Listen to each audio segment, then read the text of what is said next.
ሰላም ጤና ይስጥልኝ የተከበራችሁ የዩቲዩብ ቻናላችን ቤተሰቦች የሰዓቱን መደመጥ ያለባቸውን ሰበር መረጃዎች ይዘን ቀርበናል። በቅድሚያም ርዕሰ ጉዳዮቹን በማስቀደም ወደ ዝርዝር ዘገባዎቹ አልፋለሁ። በማህበራዊ ሚዲያ ላይ የምትሰሩ ቲክቶከሮች ተጠንቀቁ። የፌዴራል ጠበቆች የማህበራዊ ሚዲያ በተለይም ቲክቶክ ላይ የሚሰሩ ባለሙያዎችን በመቃወም በቲክቶክ የስነ ምግባር ጥሰቶች ላይ የዲሲፕሊን እርምጃ እንደሚወስድ አስጠንቋል። ክቡራን አድማጮች እጅግ መደመጥ ያለበት መረጃ ነው። በዜና ዘገባችን ዝርዝሩን ይዘናል። ክቡራን አድማጮች በሌላ ዜና ሁላችሁንም እግዚአብሔር ይባርካችሁ በማለት በብዙዎች ዘንድ ተወዳጅ ሆነው በበጎ አድራጎት ስራዎቹ የሚታወቀው ልበቀናው አርቲስት ይገረም ደጀኔ ከጤናው ከማገገም በኋላ የመጀመሪያ መልእክቱን በማስተላለፍ ምስጋናንም አቅርበዋል። ዝርዝሩን ይዘናል። በሌላ ዜና ትግራይ ከኢትዮጵያ ጋር ትቆማለች በማለት አቶ ጌታቸው ረዳ የመገንጠል ንግግር ውድቅ አደረጉ። ፕሪቶሪያው ሰላም ስጋት ውስጥ ነው በማለትም ባለስልጣናቱን አስጠንቅቀዋል። ዝርዝሩን በመረጃችን ይዘነዋል። በሌላ ዜና የሕክምና አድማ ወደ ሰብአዊ መብት ቀውስ እንደተለወጠ በመግለጽ ኢሰመጉ በመንግስት አስቸኳይ እርምጃ እንዲወሰድ ባወጣው መግለጫ ጥሪ አቅርቧል። ዝርዝሩ ተዘጋጅቷል። በሌላ መረጃ አምባሳደር ሬድዋን ሁሴን የህወሓት ሚዲያ አፈትልኮ ወጥቷል በማለት የሰላማዊ ድርድር ሊፈርስ ተቃርቧል ሲሉ ተናግረዋል። በዝርዝር መረጃው እንመለከተዋለን። በማስከተል ጦርነት እንዲቀጥል የሚሹ አሉ ሲሉ አቶ ጌታቸው ረዳ በሰላሙ ሂደት ውስጥ የተደበቁ ግጭቶችን ገልጸዋል። በሰዓቱ ታደምጣላችሁ።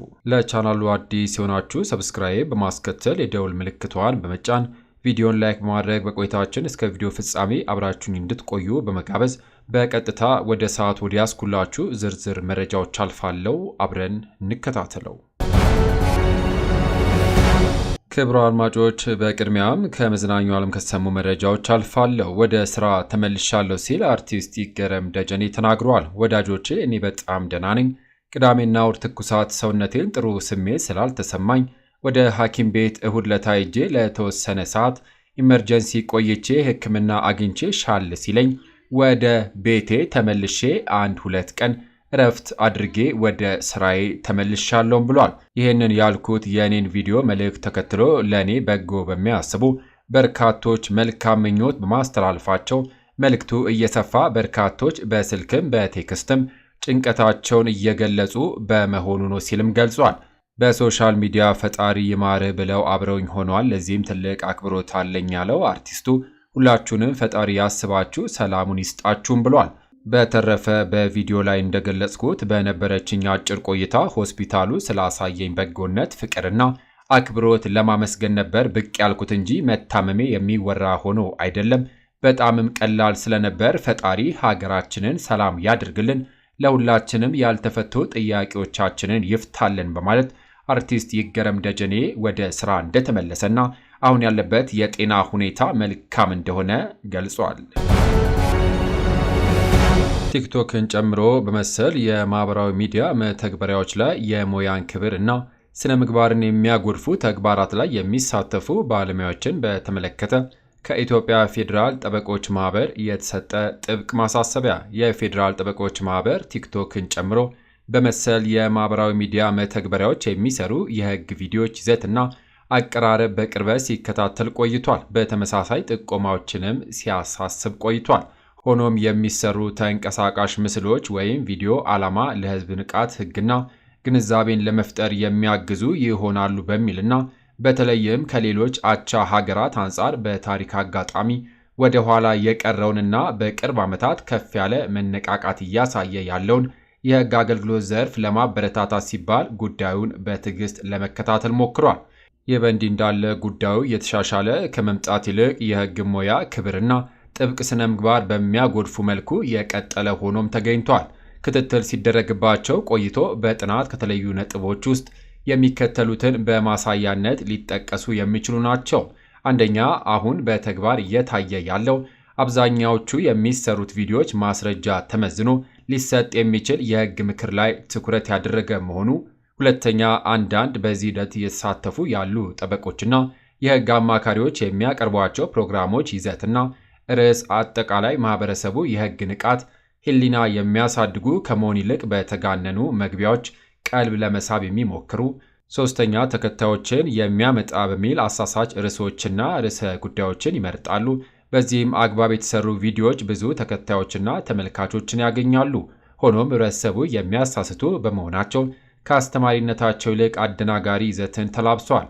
አራተኛ፣ ሌላው እነዚህ ባለሙያዎች ወይም ደግሞ ጠበቆች የሚመርጡት ይዘት መሰረታዊ የህግ ግንዛቤ የሚጨምሩ ተጨባጭ ጉዳዮች ከመሆን ይልቅ ቀልብ ይስባሉ ያሏቸውን እጅግ አከራካሪ፣ በሰበር ሰሚ ችሎት የተለያዩ ትርጉም የተሰጠበት በእያንዳንዱ ጉዳይ በተለይ ማስረጃና የክርክር ይዘት ታይቶ ሊወሰን የሚገባ አወዛጋቢ ይዘቶች ላይ አንዱን ክርክር ብቻ ይዞ የመስራት ሁኔታ በስፋትም ተስተውሏል። አምስተኛ፣ ከዚሁ ጋር በተያያዘ በጉዳዩ ላይ በቂ ጥናትና ንባብ ሳይደረግ የተሳሳተ የህግ ድምዳሜ ተይዞ በቲክቶክ ቪዲዮ ላይ እየተሰራ ይገኛል። ለምሳሌ ፖሊስ ያለ መጥሪያ ተጠርጣሪን ይዞ ሊያስር አይችልም በሚል የተሰራው ቪዲዮ ላይ በአንድ የፖሊስ አባል ምላሽ ተሰጥቶበታል።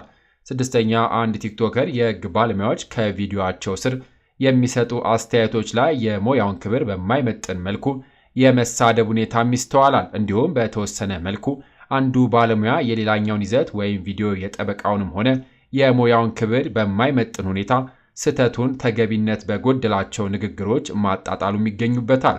ሰባተኛ፣ በጠበቆች የሥነ ምግባር ድብቅ ቁጥር 57/1999 ከተፈቀዱ ተግባራት በዘለለ ማለትም ከሚሰጡት አገልግሎቱን ከሚሰጡበት ቦታ ባለፈ ግልጽ የሆነ ማስታወቂያ የመስራት ሁኔታ እየተደጋገመም ተስተውሏል።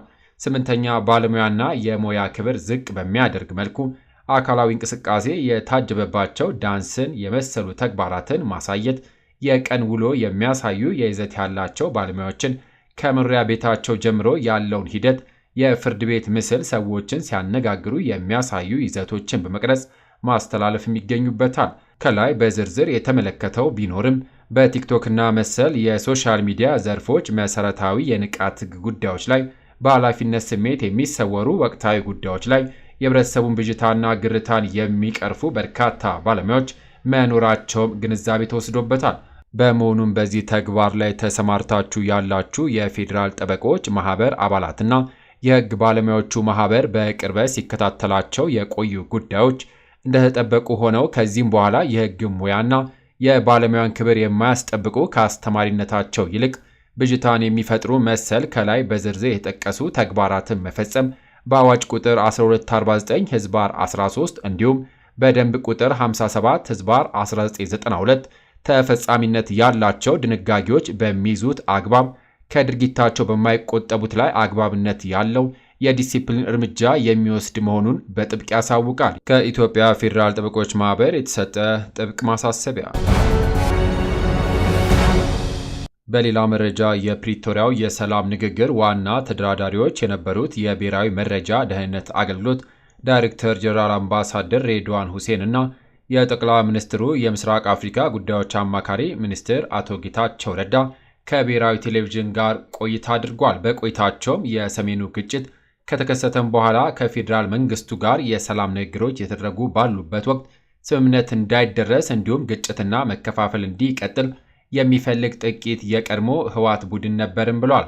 አቶ ጌታቸው ረዳ ይህ ቡድን የራሱን የስልጣንና የሀብት ጥቅም ከማጋበስ ያለፈ ዓላማ እንደሌለው በመግለጽ የትግራይን ህዝብ እንደማይወክልም አንስቷል። በግጭቱ ወቅት እኛ ኢትዮጵያውያን ትውልድም እያልን እንኳን በትግራይ አብያተ ክርስቲያን ጭምር ኢትዮጵያዊነት ይሰበክ ነበርም ብሏል።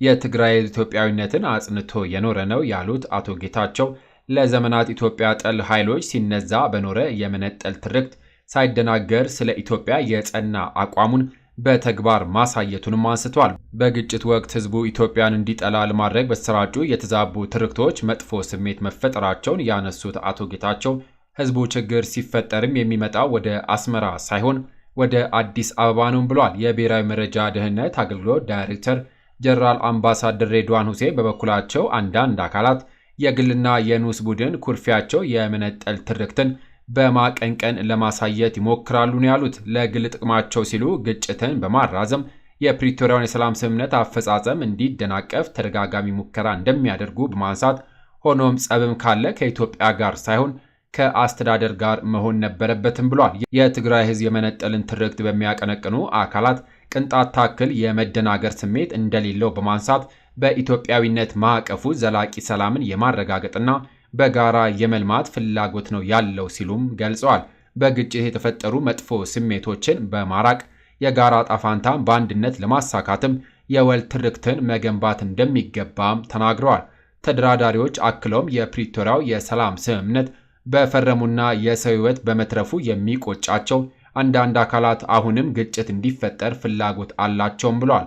ላብነትም ላለፉት 2 ዓመታት ተፈናቃዮች ወደ ቀያቸው እንዲመለሱ የፌዴራል መንግስቱ የጀመራቸው ሂደቶች እያደናቀፉ በቁስላቸው እየነገዱባቸው መሆኑም ተናግሯል። የፌዴራል መንግስቱ በክልሉ የፕሪቶሪያው የሰላም ስምምነትን በማስፈን በኩል በርካታ ተግባራትን ማከናወኑን ጠቅሰው ተፈናቃዮች የመመለስ ሥራ ተጀምሮ ነበርም ብለዋል። ሆኖም ተፈናቃዮቹ ወደ ቀያቸው እንዳይመለሱና በድንኳን እንዲሰቃዩ እያደረጉ በቁስላቸው የሚነግድ ኃይል ሂደቱን እያደናቀፈ ነው ሲሉም ተናግረዋል። ይህ ኃይል የተፈናቃዮች መመለስና የትግራይ ክልል ጊዜያዊ አስተዳደር ሥራውን በአግባቡ መስራት ጥቅሙን ስለሚያስቀርበት አሁንም ችግር እየፈጠረ እንደሚገኝም ጠቅሷል ሲል የኢትዮጵያ ዜና አገልግሎት ዘግቧል።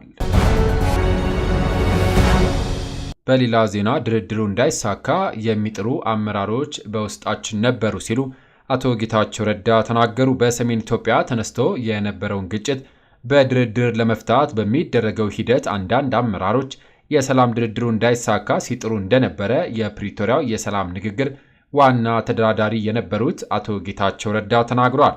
ከፕሪቶሪያው የሰላም ስምምነት በፊት በሲሼልስ እና በጅቡቲ የሰላም ስምምነት ለመፈጸም ተቃርበን ነበር። ነገር ግን ከኛ መካከል የነበሩ አንዳንድ አመራሮች በድርድሩ ሂደት ሌላ አካል እንዲገባ በመፈለጋቸው ስምምነቶች ፈርሰዋልም ብለዋል። በሰላምና በድርድር የሚያምኑ ቡድንም በውስጣችን ነበር ያሉት አቶ ጌታቸው አንዳንድ አካላት ግን በድርድሩ ሶስተኛ ወገን እንዲገባ ይፈልጉ ነበር ሲሉም አብራርተዋል።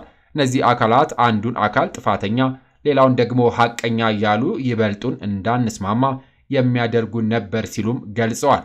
እንዲያም ሆነው ማንም ጣልቃ ሳይገባብን ራሳችን አስቀድመን መወያየታችን የፕሪቶሪያው ላይ ልዩነታችን ለመፍታትና ወደ ስምምነት ለመምጣት አግዞናል ሲሉ አቶ ጌታቸው ረዳ ተናግረዋል። በሌላ መረጃ የፕሪቶሪያው ስምምነት 3 ፈታኝ ጉዳዮች አልፎ ነው የተፈረመው አምባሳደር ሬድዋን ሁሴን ተናገሩ።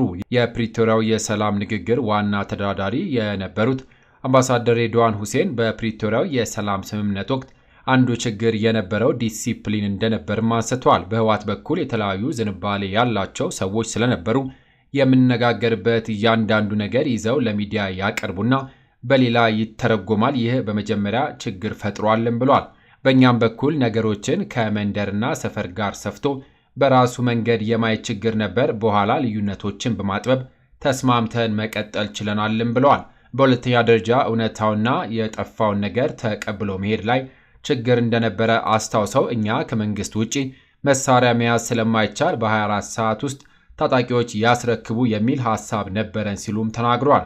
በአንጻሩ በነጌታቸው በኩል ደግሞ አሁንም መዋጋት እንችላለን የሚል ሐሳብ እንደነበርም አንስተዋል።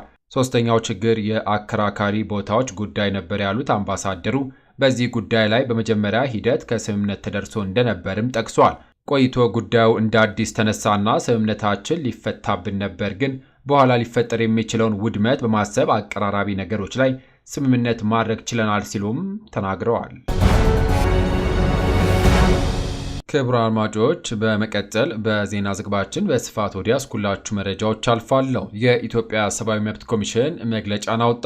በሕክምና ተቋማት ውስጥ በመካሄድ ላይ የሚገኘው የሥራ ማቆም አድማ በተመለከተ የኢትዮጵያ ሰብአዊ መብት ኮሚሽን መግለጫን አወጥቷል። የኢትዮጵያ ሰብአዊ መብት ኮሚሽን ኢሰመኮ ከግንቦት 5 2017 ዓ.ም ጀምሮ በተለያዩ የሀገሪቱ ክፍሎች የሕክምና ባለሙያዎች በሕክምና ተቋማት ውስጥ በማድረግ ላይ የሚገኙት የሥራ ማቆም አድማ እንዲሁም ይህን ተከትሎ በመንግስት የተወሰዱ ያሉ እርምጃዎች የሰብአዊ መብት ጥሰቶች እንዳያስከትሉ ትኩረት ሊሰጣቸውና አፋጣኝ መፍትሄ ሊያገኝ እንደሚገባም አሳስበዋል።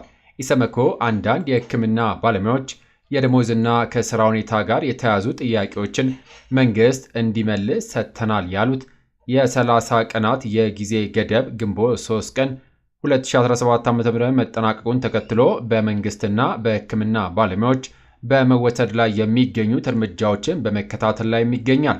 በዚህም መሰረት ኢሰመኮ ከአዲስ አበባ በተጨማሪ ከአጋሮ፣ ከአርባ ምንጭ፣ ከባህር ዳር፣ ከፍቼ፣ ከጎባ፣ ከሐዋሳና ከጅማ ከተሞች መረጃን ማሰባሰብም ችሏል። ኢሰመኮ የሕክምና ባለሙያዎችን በመወከል የቀረቡለትን ከተመጣጣኝ ደሞዝ፣ ከጥቅማ ጥቅም፣ ከሙያ እድገት እድሎች እንዲሁም ከምቹ የሥራ ቦታና የሥራ ቦታ ነፃ ጋር የተያዙ ጥያቄዎችን ሚያዝያ 3 ቀን 2017 ዓ.ም ለጤና ሚኒስቴር ያቀረበ መሆኑና መንግስት እነዚህ ባለ 12 ነጥብ ጥያቄዎችን በተሰጠው 30 ቀናት አልፈጸመም በሚል ከግንቦት 5 ጀምሮ የሥራ ማቆም አድማ ማድረጋቸውን ለመረዳትም ችሏል። ኢሰመኮ ጉዳዩን አስመልክቶ ከጤና ሚኒስቴር ኃላፊዎች፣ ከጤና ባለሙያዎች ተወካዮች እና ከሚመለከታቸው የመንግስት አካላት ጋር ውይይቶችን ያካሄደ ሲሆን ከፊልና ሙሉ የሥራ ማቆም አድማ ተከትሎ በአዲስ አበባ ክትትል ባደረገባቸው የጥቁር አንበሳ፣ የቅዱስ ጳውሎስ፣ ቅዱስ ጴጥሮስና የዳግማዊ ምኒልክ ሆስፒታሎች ኃላፊዎችን በማነጋገር መረጃዎችን አሰባስቧል። በዚህም መሰረት በአንዳንድ የሕክምና ተቋማት በጽኑ ሕሙማን ማዕከል የሚገኙ ታማሚዎችን ጨምሮ በሐኪሞች እጥረት ተገቢው ሕክምና ማግኘት አለመቻላቸውን፣ ከክልል ከተሞች ረጅም ቀጠሮ ጠብቀው ለሕክምና የመጡ ታካሚዎች ለእንግልት የተዳረጉ መሆኑን፣ በባለሙያዎቹ እጥረት ምክንያት አንዳንድ የሕክምና ተቋማት ባለሙያዎችን ለረጅም ፈረቃዎች እንዲሰሩ ለመመደብ የተገደደ መሆኑን እንዲሁም ታካሚዎች ሕክምና ለማግኘት ለረጅም ሰዓታት እንዲጠብቁ ለማረጋገጥም ተችሏል። በሌላ በኩል ፖሊስ በማህበራዊ ሚዲያዎች ቅስቀሳን አድርጓል። በሌሎች በስራ ላይ በተገኙ ባልደረቦች ላይ ዛቻና ማስፈራራት አድርሰዋል ያላቸውን የሕክምና ባለሙያዎች በቁጥጥር ስር ያዋለ መሆኑን ኢሰመኮ ለመረዳት የቻለ ሲሆን በቁጥጥር ስር የዋሉ የሕክምና ባለሙያዎች አያይዘን አስመልክቶ ክትትል በማድረግ ላይ ይገኛል።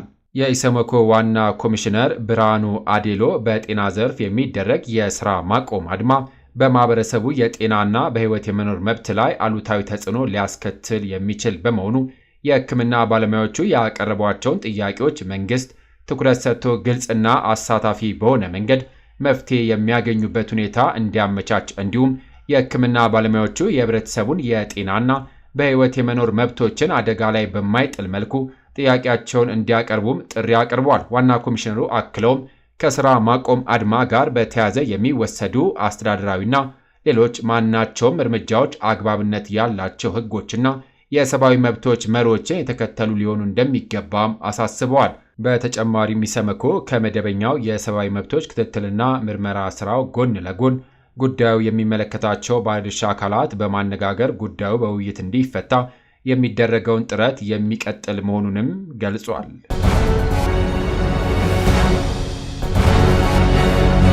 ክቡራን አድማጮች ከሀገር ውስጥ ከውጭ ለሰዓቱ ብታደምጧቸው ብለን የመራርንላችሁ ዘገባዎች እነዚህን ይመስሉ ነበረ። ከሰዓታት በኋላ በሌሎች በአዳዲስ ዘገባዎች እስከምንገናኝ ለሌሎች ለአዲስ መረጃዎች ተጨማሪ ትሩዝ ኢትዮጵያ ሶሻል ሚዲያን ሰብስክራይብ በማድረግ ቤተሰብ እንድትሆኑ ጋብዞታለሁ። በያለንበት የዓለም ዳርቻ ቸር እንቆይ።